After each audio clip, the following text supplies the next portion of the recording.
Africans. Good evening. Dimadekwana, Avsheni, Sanbonani, Dumelang, Kaufela, Goeienaand.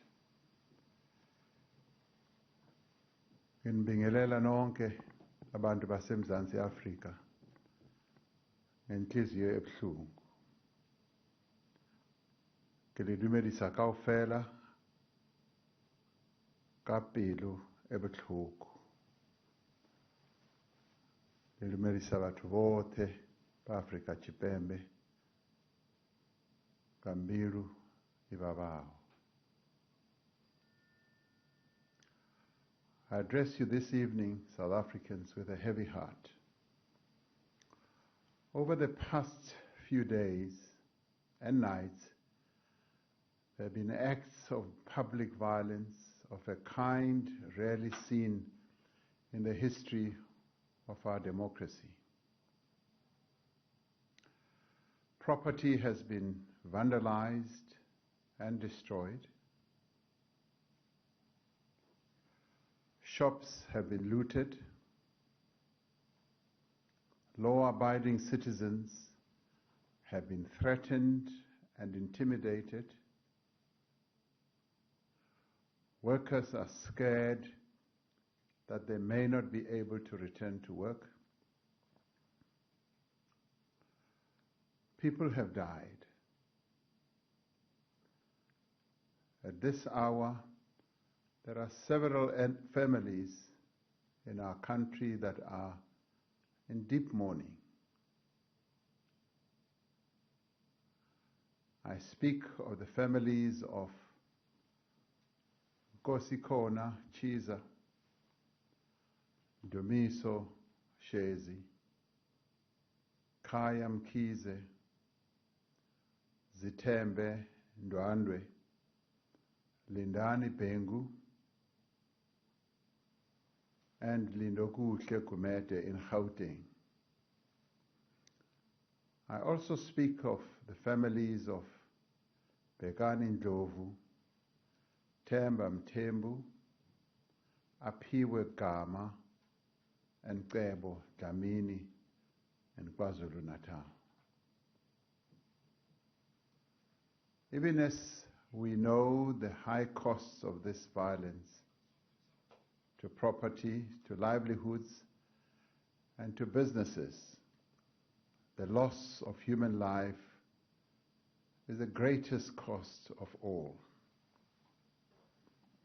As a nation, our thoughts and prayers are with these families that have lost their loved ones. Many South Africans are at this hour counting the cost to their livelihoods and property. They are counting their cost to their shops and businesses that have been destroyed and burnt down. And they are also counting their cost to the safety and security of themselves as South Africans. Many more South Africans are feeling anxious and afraid tonight. Parts of the country are reeling from days and nights of public violence, destruction of property, and looting of the sort rarely seen before in the history of our democracy. Lokhu okwenzekayo manje besingakakuboni. Dintho tse di etsahala ke kgale re sa di bone mo democracy e ya rona. It started with the burning of trucks at Moy River in KwaZulu-Natal this past Saturday, and was followed by blockades of roads in the northern parts of the province and the looting of shops in eThekwini and Pietermaritzburg. For the past 2 days, Gauteng has experienced the blocking of roads, looting of shops, damage to property, and burning of trucks. Thanks to the work of our law enforcement agencies, 166 suspects have been arrested in KwaZulu-Natal, and 323 suspects have been arrested in Gauteng in relation to these incidents. Nevertheless, violence is continuing in many parts of these two provinces and may be spilling over to other provinces. Some have characterized these actions as a form of political protest. This violence may indeed have its roots in the pronouncements and activities of individuals with a political purpose and in expressions of frustration and anger. At the beginning of this unrest, there may have been some people who sought to agitate for violence and disorder along ethnic lines. We know that the majority of our people have, out of principle, refused to be mobilized along these ethnic lines.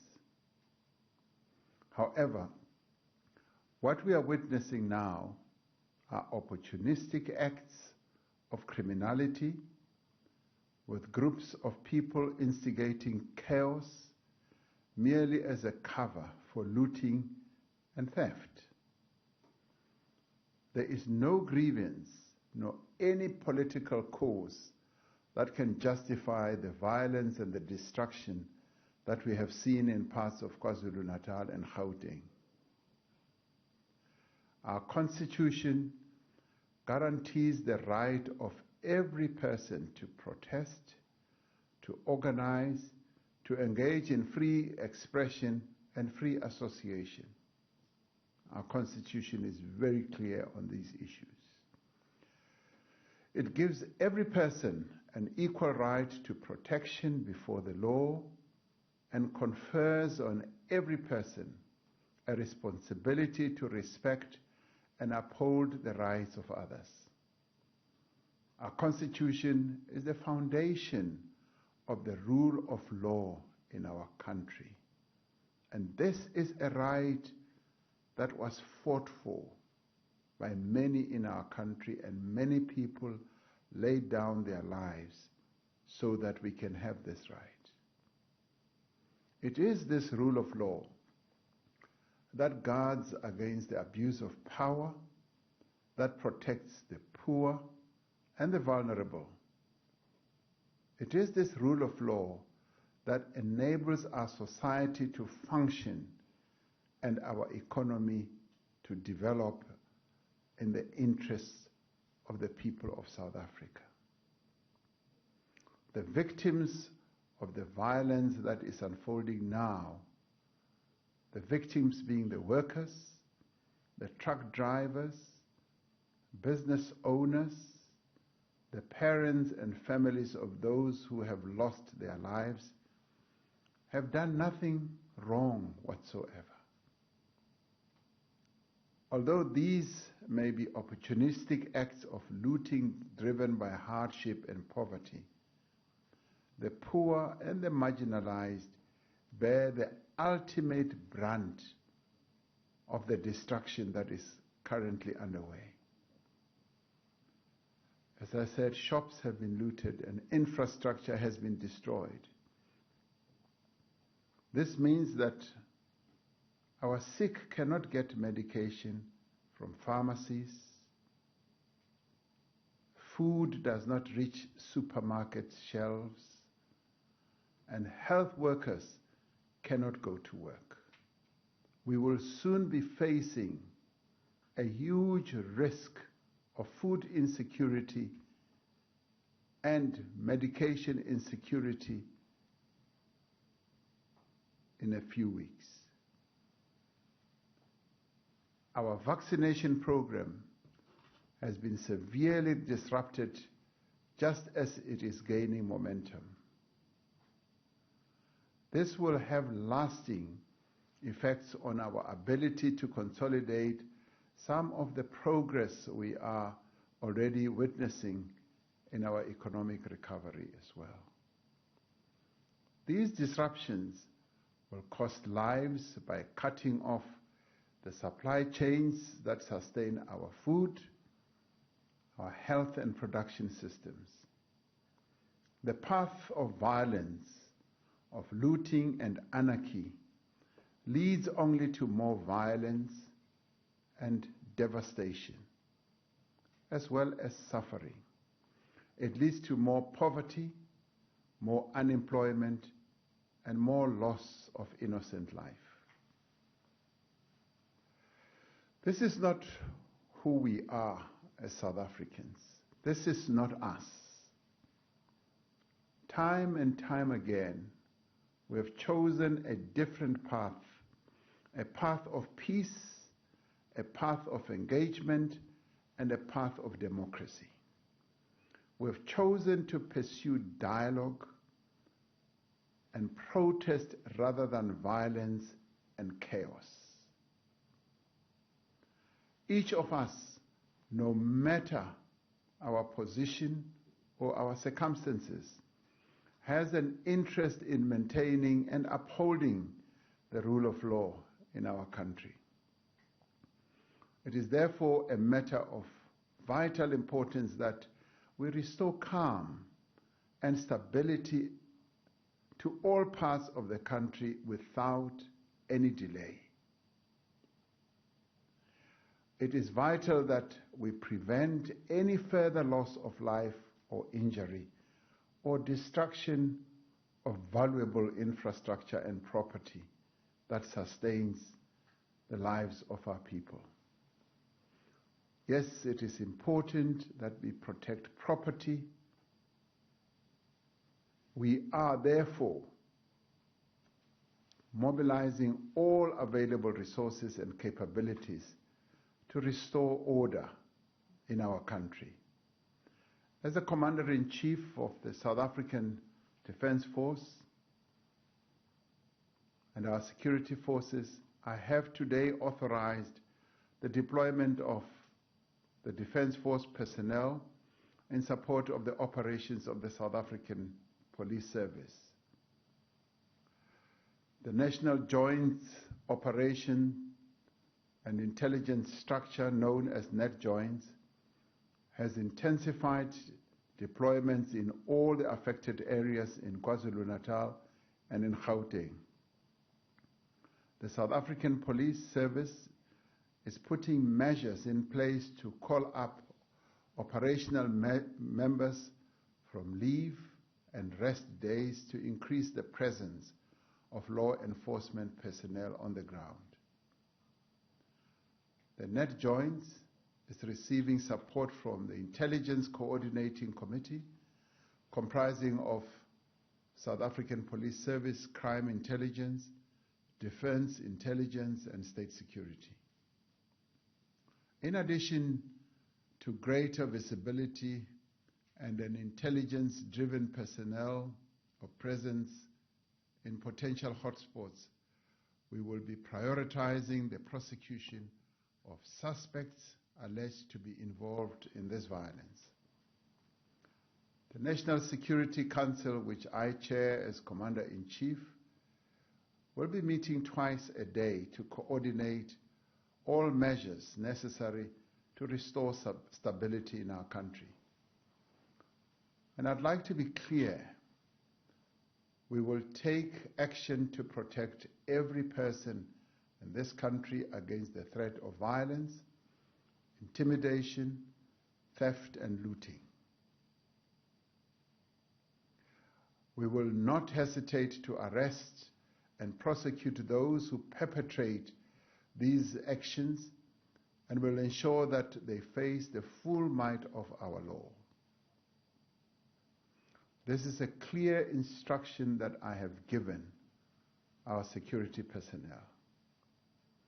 We will restore calm and order so that we can get on with the task of rebuilding this country and creating a better life for its people. The passage of time has not erased from our memories the dark days when sinister elements stoked the flames of violence in our communities to try to turn us against each other. We live with these memories still. But we also remember that as we were preparing for democratic change, we came together as a society to end the violence that was rampant in many communities. Re ile ra ipha nako hore re buisane hore dintwa di fele mahara rona.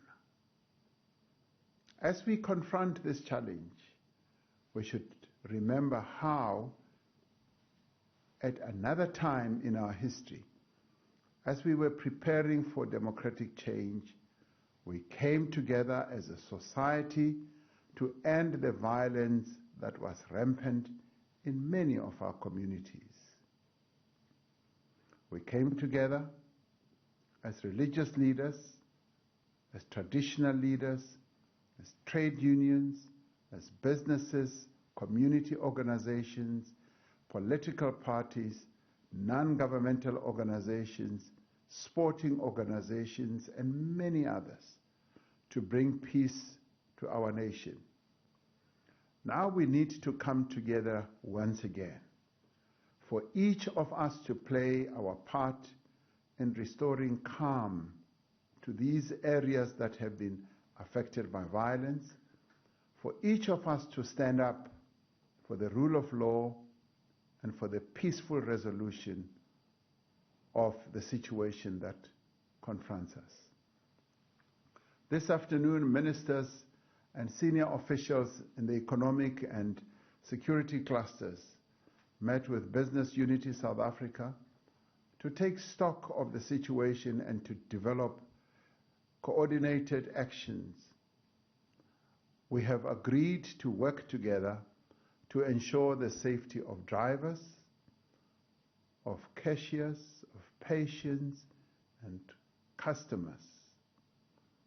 We have agreed to share information as well as resources to ensure that we restore key supply chains that drive our economy and improve our livelihoods.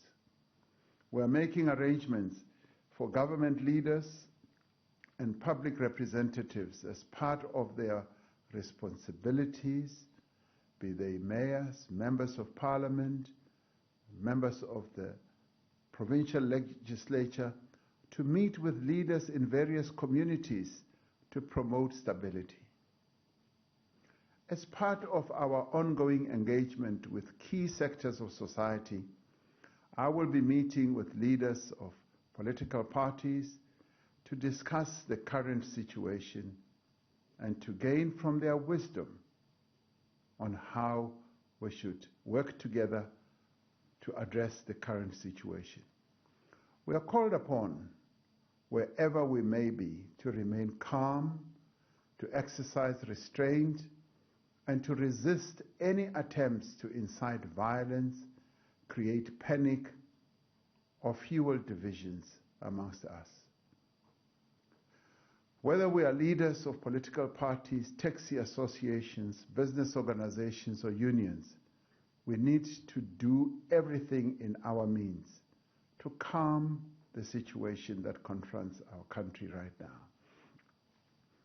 We should refrain from posting and circulating inflammatory messages on social media and from spreading rumors of false reports that may create further panic amongst our people.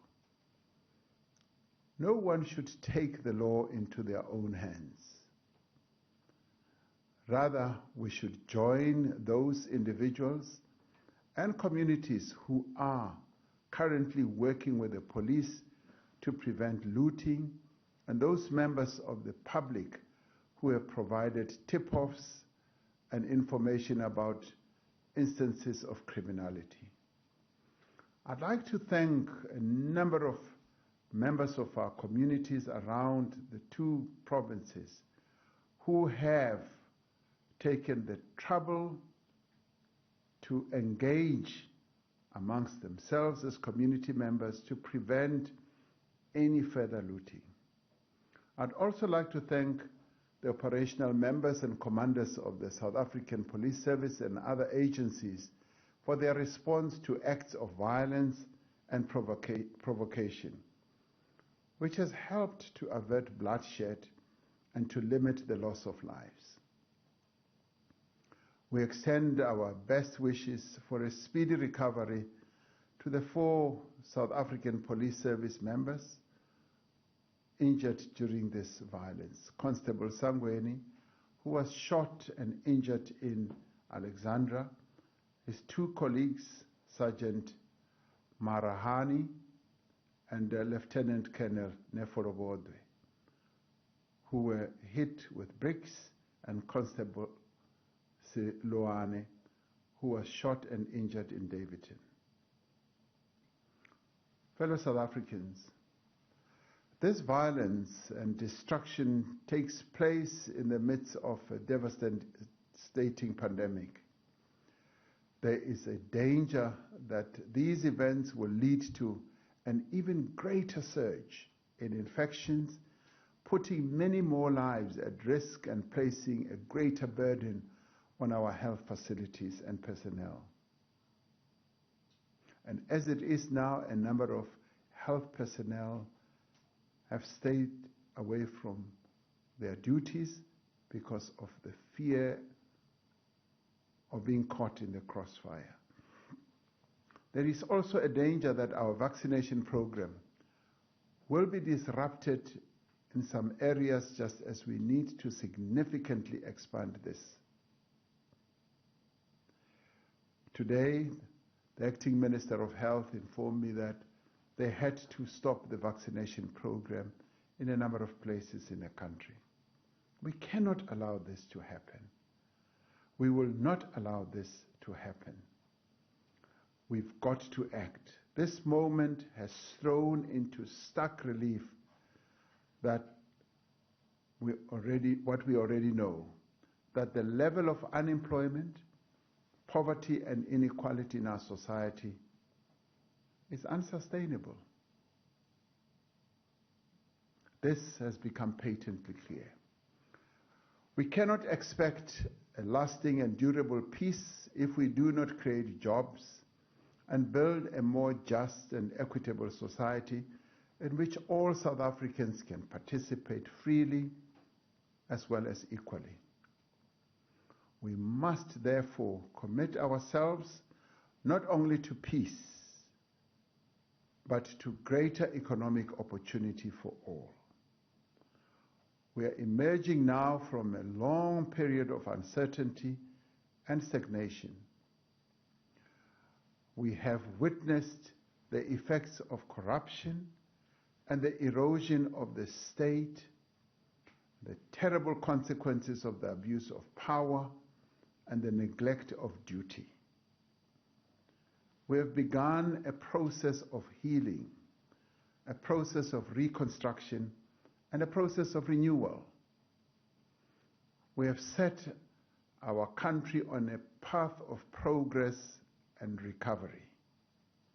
We cannot allow a few people among us to threaten this collective effort and to stop us on our path to putting in place the reforms and the economic reconstruction that we should have. We will protect our constitutional democracy so that we can consolidate our gains. We will reject violence and chaos so that we can move forward. Let me repeat, we are building up and not shutting down. We will not be deterred as South Africans from the task that lies ahead of us. We are faced, as we have been faced many times before, with a moment of great challenge and great promise. Let us choose the path of peace and renewal and shun violence, Let us stand firm and emerge stronger.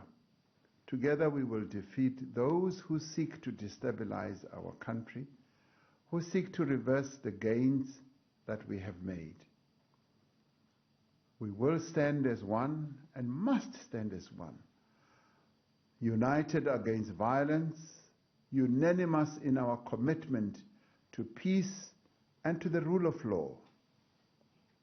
This is what we must do as South Africans. And this violence that has engulfed some parts of our country must come to an end. And let us work together to bring this to an end. I thank you, fellow South Africans.